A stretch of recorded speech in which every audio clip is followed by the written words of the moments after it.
Oh guys, welcome back.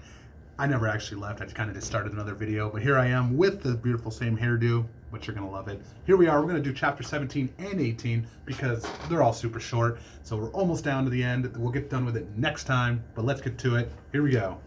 When we reached the Crunchy Pickle, the whole crew was working at triple speed to get the order for the tall chief party. Carlos was arranging pickles and olives on a big platter.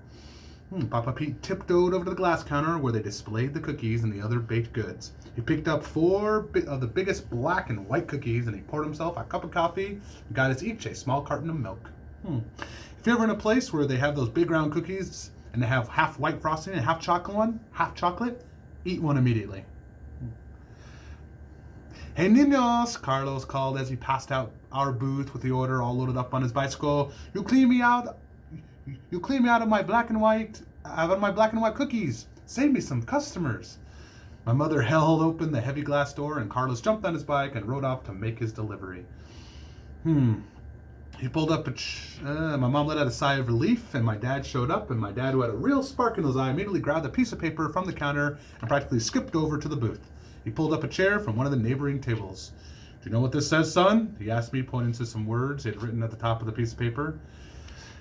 I looked at the piece of paper, but it looked like random scribbling to me. I thought it was an F at the beginning of the scribbling. Flipper, frisbee, fork, I guess. Saying the first three words that came to mind. Hank, that doesn't make any sense. My dad looking at me with the brains and turned into mashed peas, so I guess I was wrong. Frankie leaned over my shoulder and glanced at the paper. It says, Filbert Funk, he whispered to me.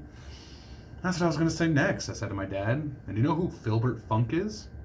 My dad doesn't like it when you ask the questions and you say, I don't know. He says that I don't know is just a lazy man's answer. So I've gotten used to just taking a guess when he asks me something, even if I have no idea. Filbert Funk was an Englishman who invented funk music in November of 1974. I answered. No, Hank. Filbert Funk is one of my heroes. He is the youngest brother of Isaac Funk. Oh, Isaac. He must have been the guy who invented funk music in November of 1974. Frankie and Ashley were laughing. Isaac K. Frunk, along with his partner Adam Wagnalls, published a standard dictionary in 1894. It's one of everybody's favorite books. Except mine, I said. I can't stand dictionaries. Isaac Funk's younger brother, Filbert, wrote and edited the first crossword puzzle dictionary ever published. He looked so happy with his little announcement. Wow, Dad, I said, because I couldn't think of anything else to say. I said it again. Just wow. By now, my mom had joined us in the booth, and she looked very happy with herself. And here's the truly exciting part, my dad said. Guess where Filbert Funk was born?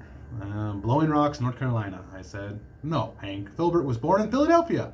My dad grinned the size of the Brooklyn Bridge. I just happened to read this morning in the Crossword Puzzle Monthly. I wasn't sure where this conversation was going. Did you say Philadelphia, I said, as in the place where the Stone Cold rock concert is? Yes, Hank, my dad said. When I mentioned this little known fact to your mother, do you know what she did? She called and arranged for us to get a private tour of Filbert Funk's home in Philadelphia, and I'm going to be able to sit in every chair where he created the crossword puzzles. Your father and I are going to the tour of the Funk house this morning, my mom said, and he said if I go with him, he'll go with me to the concert. How's that for a give and take of a marriage? She leaned over and planted a big kiss on my dad's cheek. I could feel Frankie and Ashley kicking me under the table. I glanced over at them. Boy, did they look happy. And Frankie had such a big grin on his face that his dimple popped out. It looked like a moon crater.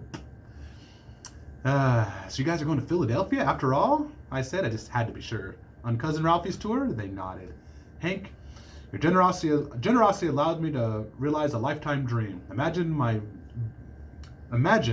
my behind in Filbert Funk's favorite chair. It's pure joy, Hank, a three-letter word for happiness. Isn't it all so wonderful, Hank? My mom said. Oh, she had no idea how wonderful it was. Chapter 18. Before we left the deli, Papa Pete gave me a plastic baggie full of pickles to take home. That's our favorite snack food. Sometimes we just go out to the balcony of my apartment and munch on the good crunchy dill while Papa Pete tells me funny stories.